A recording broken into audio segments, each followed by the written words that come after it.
Water is life. La agua nos da la vida. L'eau est la vie. Voda yi život. पानी जिंदगी है. पानी जीवन हो. Water is life. I'm too big a boy. الماء حياة. 水是生命. 逝者如斯夫. My name is Sierra. Sierra. Sierra is from a small area in Alaska called the Kenai Peninsula. Where my family lives. She's a master's student in the School of Foreign Service. She is also signed with the U.S. State Department as a Foreign Service officer and will be starting her service soon. Okay, so I was trying to think about water from an Alaska point of view. We get our water from primarily groundwater, and I think Alaska is very lucky, as there's always jokes about if the world were to collapse tomorrow, Alaska would be fine. If the world were to collapse tomorrow. Because Alaska has many of its own resources, oftentimes it's used as a place where resource extraction happens. But that is only in the southern communities. That's not the case up in the northern areas of Alaska, where it's primarily indigenous communities. These communities are dependent on unreliable imports arriving by small planes and sometimes ships. I also think about it from a Washington, D.C. point of view. I know that our capital primarily gets its water from the Potomac River, which is kind of funny because in D.C. people always make jokes about how polluted the Potomac River is. And I know, like along with a lot of other people, either use water filtration systems or we buy our own water because at least in my building, our pipes are over 100 years old and they have lead in them. We buy our own water. So I find it interesting because an American narrative is often that Americans have so much environmental security that they don't need to think about it. Most people that I know in DC do filter their water in some way, and that's the nation's capital. So yeah, those are my thoughts.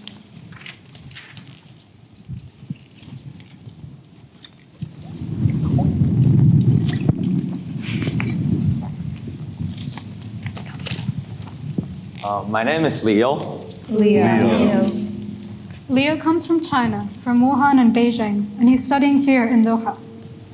But let's don't forget my real name is Zheng He. Can everybody repeat after me? Zheng He. Yeah, it sounds really narcissistic because I'm basically letting a lot of people call me my name.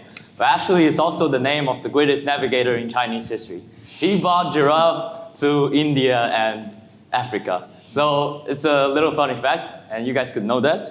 And also it's because as the greatest navigator in history, in Chinese history, he traveled through water. And that's what happened to my family. Water can connect us and give us energy. Water connects us. My family history is the best illustration of this statement. My family came from Hubei province, which is the central province in China, famous for its abundance in water. And basically, during the World War II, when the Japanese invasion came, our family had to flee the city we lived in. So through the Yangtze River, our family moved to the southwestern China. And it's a very dangerous adventure, but they made it through the gift of water and through its mobility.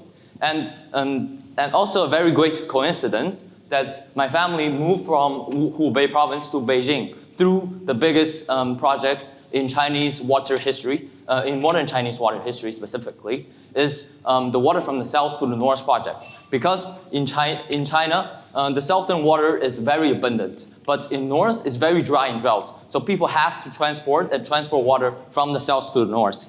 And water help our family to immigrate. Water helps us. And guess what now? Now I'm living in Qatar, a place surrounded by water. So what else could I say? Enjoy a cup of water in your hand, inshallah.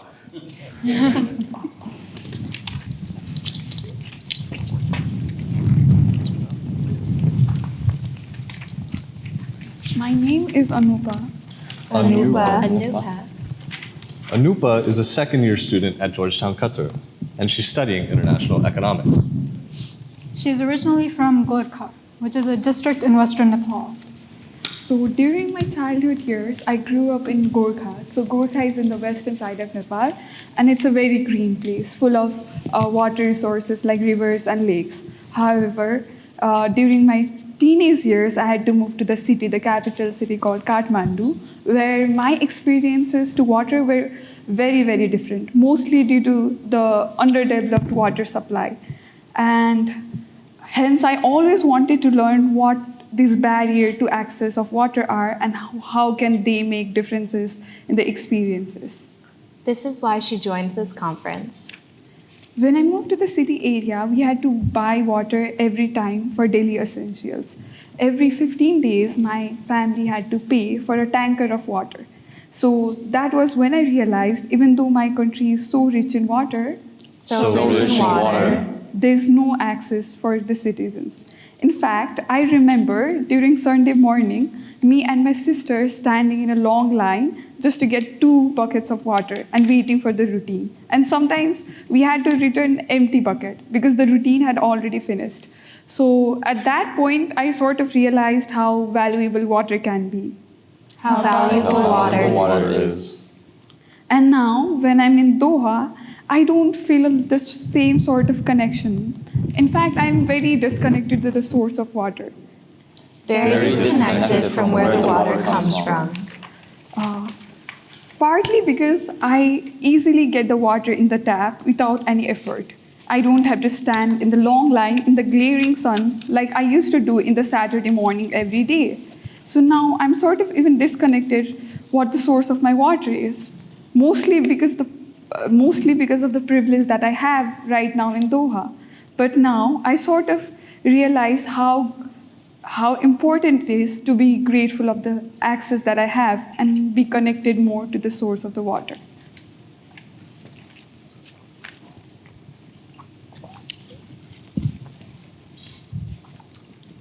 Hi, I'm Jack.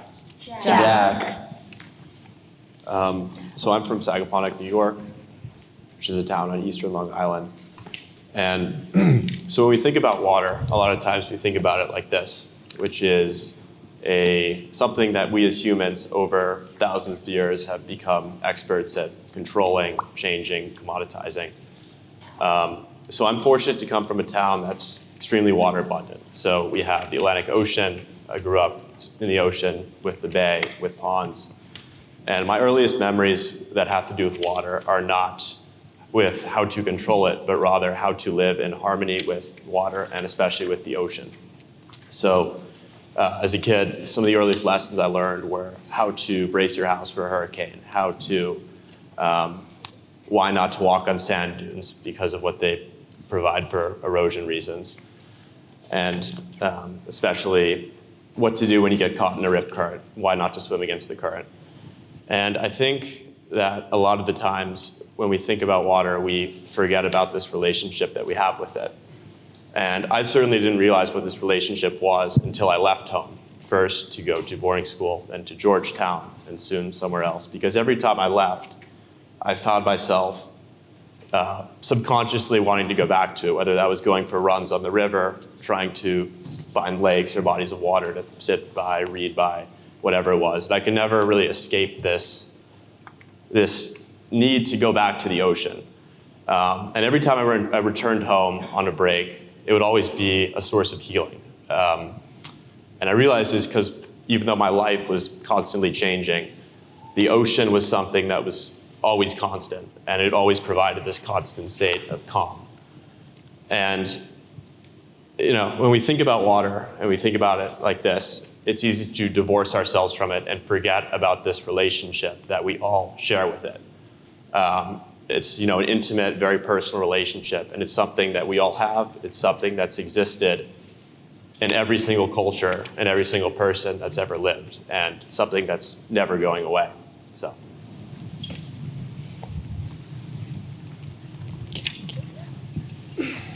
My name is Nicole. Nicole. Nicole is from Calgary, Alberta, Canada, which is by the Rockies.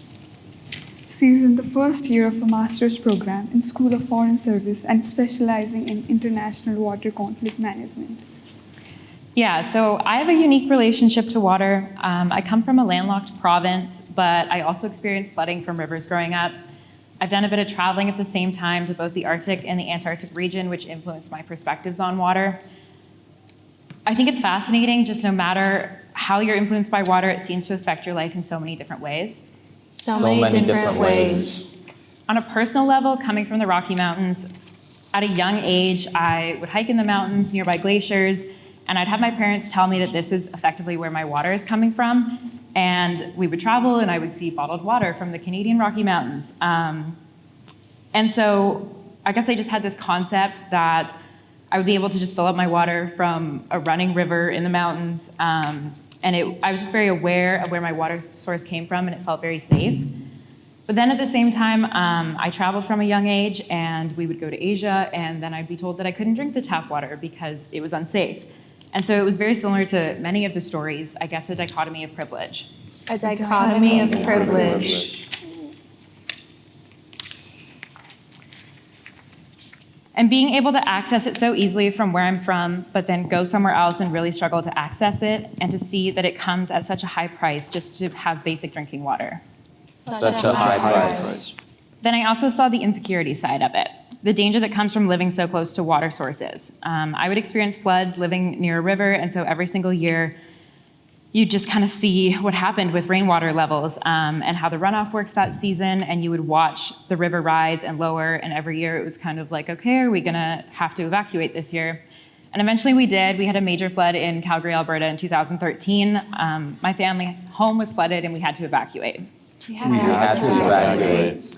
And so it was this weird experience, I guess, of feeling very safe, that I was close to accessible drinking water that was clean, and it was such a privilege and a huge part of my life being connected to the Rockies. But at the same time, it could also be so damaging. So yeah, just, I guess, a complicated relationship. A complicated relationship.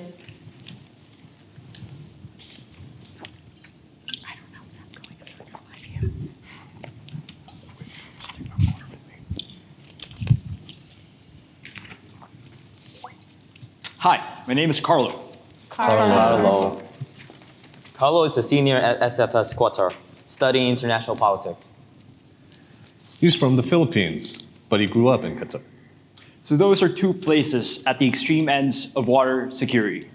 Here in Qatar, water is easily accessible to everyone, but one of the concerns that we have here is how to secure these water resources for the future. Qatar is making strides in infrastructure to preserve that. However, there are challenges that lie along the way. But back in the Philippines, we have a lot of water resources, but our problem is knowing how to harness it in a way that's responsible. In a way that's responsible. It's both an interesting dynamic, yet something that we should seriously think about. The dynamic we have now is unsustainable in the long run, and the approach should be changed into something that harnesses the available resources efficiently for our future.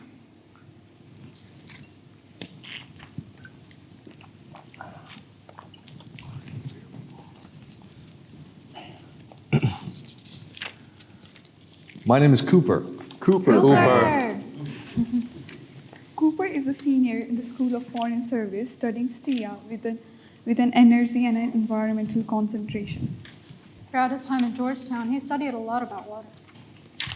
I'm from Houston, Texas, so I've suffered from hurricanes. I've waded through chest-high water. I think that's where my negative relationship with water comes from. But I've also spent a lot of time in coastal Maine, where the ocean has brought my family together for years now. That's where I think my positive relationship with water comes from. But I think that my rational relationship with water really began when I was on a trip with the Boy Scouts to a place called Northern Tier, which is in the boundary waters between the United States and Canada. During that trip, myself and 7 others canoed for over 150 miles over 2 weeks into the Canadian wilderness and back into the US. We had practically no interaction with other people during that time, and there was no civilization to be seen. It was the wilderness. What this means is that any food or water that you need to eat or drink has to be carried in on your back or gotten for yourself. You have You have to get it for yourself. So when you have to actually filter and purify and like create your own drinkable water, I think it sort of reinforces the idea that something has to happen to that water before it gets to you. You know, when you turn on the tap, clean water doesn't just spawn or manifest out of nowhere. It Doesn't just spawn or manifest. It has to be brought to you from somewhere. It has to be cleaned to make sure that you know it's good. There was one day, though, on this trip, where we canoed on a lake called Lake Argo. That was everybody's favorite day. This is because the water in Lake Argo was so clean that you could dip your water bottle down the side into the lake and drink it straight from there. The water tasted great, by the way. At the time, it was something that everybody was looking forward to. But now for me, it's something that I look back on with awe because of how absolutely unheard of it is. I think that when you have to source your own drinking water, you realize just how annoying it is and how much time it takes. And then you start to think about, how on earth does this work for entire cities? And then you start to think about where your water really comes from.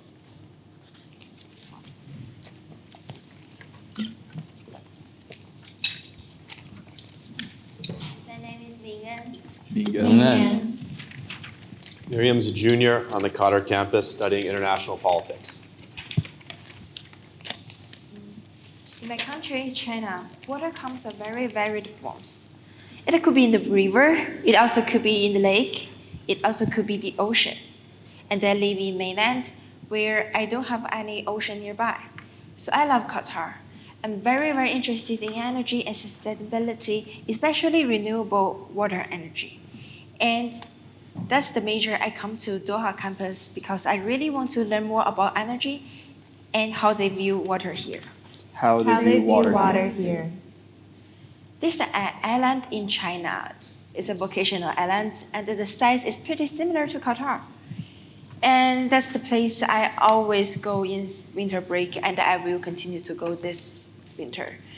Because me and my family will go there, and that's why I feel a strong connection between me and water. A strong connection with water. I really, really love the ocean. And my hometown doesn't have an ocean there. But the love does not come from nowhere. I love the ocean because it gives us energy and it gives us life. It gives us life.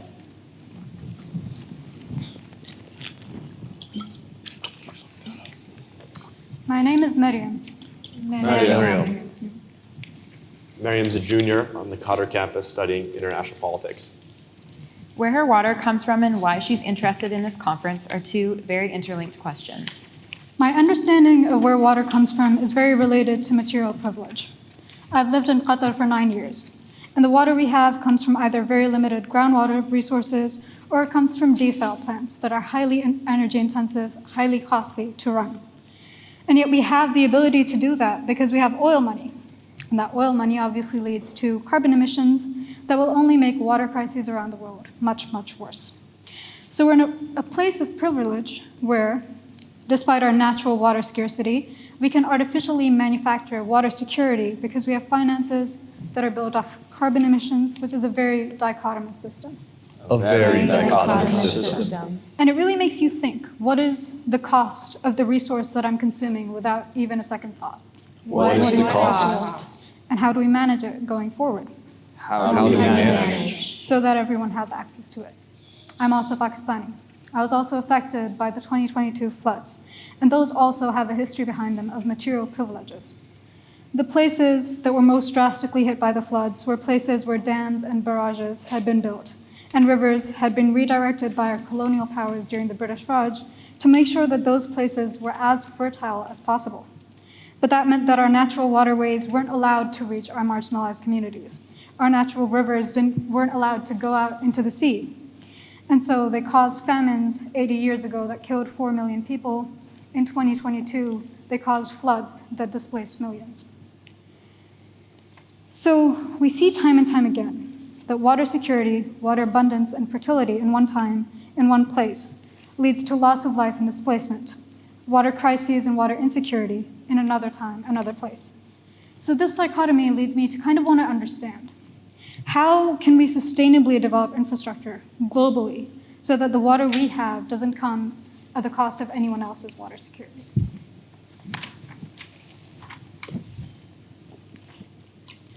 My name is Elle. Elle. Elle is from Florida. She is also studying international security in the DC campus. When I think of my most intimate connection to water, Intimate connection to water.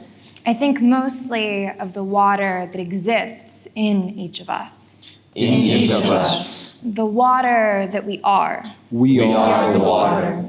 The water that not just gives life, Gives life. but is actually the majority of our own composition. We are the water.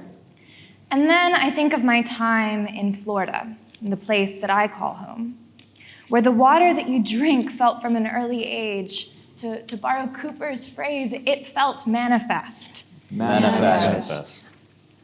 It didn't feel miraculous because that implies that I admired it or respected it or was in awe of it. I just always assumed it would be there when you turn the tap on.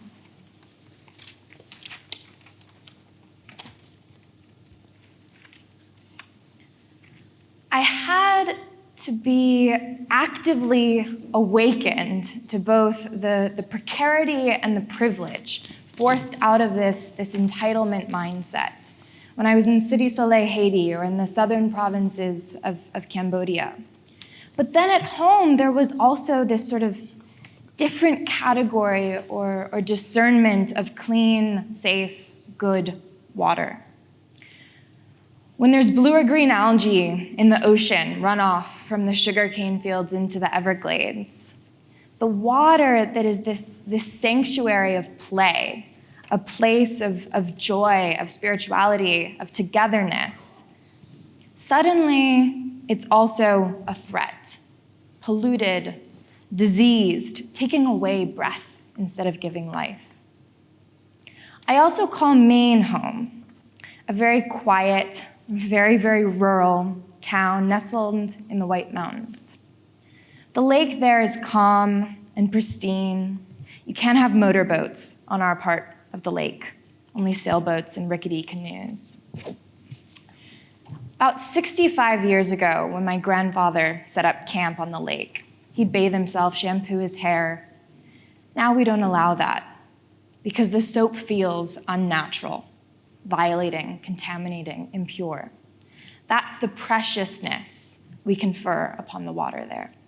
It's a relationship of accountability. We're always testing the water, testing it to drink, to cook with, to clean ourselves with, testing it to grow our gardens. Everyone who lives on Lake Kezar is a member of the Kezar Lake Watershed Association. And so every time there's a newcomer to the lake, and they come with their jet skis and their motorboats and their expectations, we bring them into this simple thinking that's radically unlike what we experience in the cities each of us comes from when we go to the lake. This simple understanding that we're not removed from the water, that the water is not guaranteed to us, not meant only for our exploitation and extraction, but rather that we owe it and that we owe each other both stewardship and also sometimes sacrifice.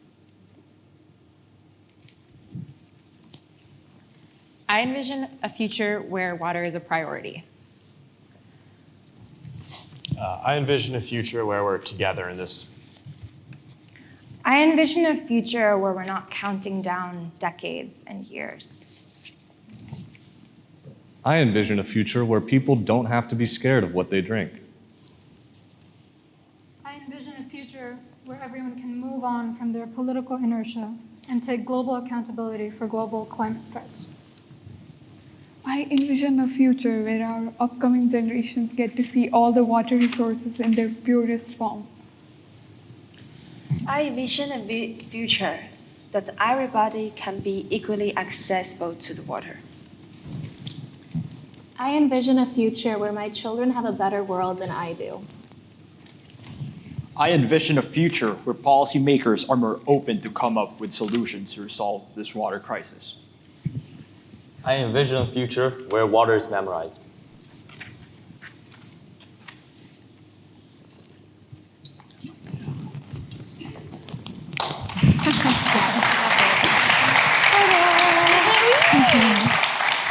Oh, we're done.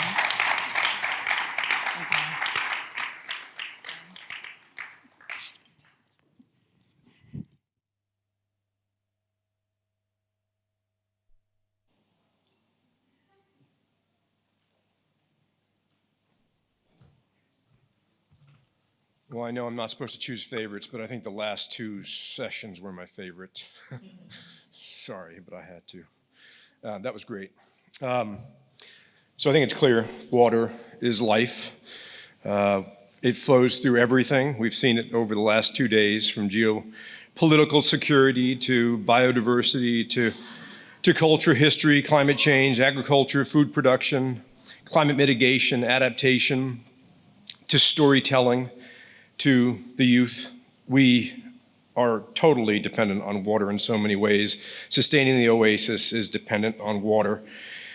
We've covered an enormous amount of ground over the last 2 days, really almost just superficially. We haven't really honestly gotten down to the aquifers that we really need to get to really understand the depth at which water penetrates everything that we do and every day and every cell of our bodies and our beings.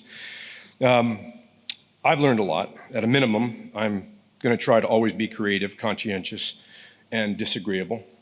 Or a shit disturber, which I'm usually pretty good at. But I want to make sure that I thank you all for attending. I mean, that's really, this has been about all of us, and we've all contributed to a wonderful, wonderful 2 days. What we did over these 2 days is really part of the solution in many ways that are direct, in many ways that are indirect. We're shaping the dialogue in many parts of what we're trying to do in the COP28. We'll have papers and manuscripts, hopefully, that will be generated directly. So we're shaping that dialogue in a permanent way. There'll be new collaborations that are going to develop here, new partnerships that we can't even predict, some of which have probably spawned and have already started, some of which will start in a week, some in a month, some in a year. You never know how these things evolve, but just by being with one another and talking and thinking and hearing and listening to the stories, listening to the science, stories will emerge, papers will emerge, partnerships will emerge, research projects will emerge. Many things will emerge that are going to be hard for us to really predict. But I'm confident that things are going to happen. And it'll happen in this part of the world, but it is also going to happen in many other parts of the world. Because yes, this is a very arid part of the world, but water is part of every part of this planet. And you just saw people from all over the world right here. And every time I see something like that, it moves me in so many ways. But water is important everywhere on this planet, whether it's in ice or it's in sand. It's there. So this is just the beginning. We're doing all sorts of things. This is also the beginning of a conversation that we're having between DC and Doha in how we build an environmental presence here in an area that is just so critical. Water is obviously going to be part of that, but this is just the beginning of an intense period, hopefully over the next 12 months, where we really think about what's the curriculum that we develop. What are the educational offerings that we institutionalize at GUQ with other partners here? What are the research agendas that we undertake at a place like Doha, where we have such a broad reach over an entire Gulf region that needs additional participation by a broad range of scholars? So this is really just the beginning. And an event like this, which Dean Safwan Masri really kind of thought about and kicked off, and it was a brilliant idea, is going to have so many outcomes that it's just really exciting to even think about. So that's basically what I wanted to say, but I also wanted to thank some really key people. Raha has devoted so much energy and time to this over the last few months. I don't know if you recognize or understand how much time these things take. I certainly do, because I I had to keep convincing her, do you really want to do this? And so she did, and she nailed it. So let's give her a round of applause. There were also several key people, both here at GUQ and also from DC, that were contributing to this, to really the substance of this, what this conference was, including Marcus King, Mark Giordano, Jamie Olson, and Ann Nebel all really contributed in deep ways to pulling this all together. And also Derek Goldman, who really added this last piece, and Ashani Kotaj, who added the last two pieces in ways that I really means a lot to me and everything that we do around the environment. And finally, I also want to thank Dean Masri again for being such an awesome colleague, an awesome partner in how we tackle these things globally. So one last round of applause for all those folks, please.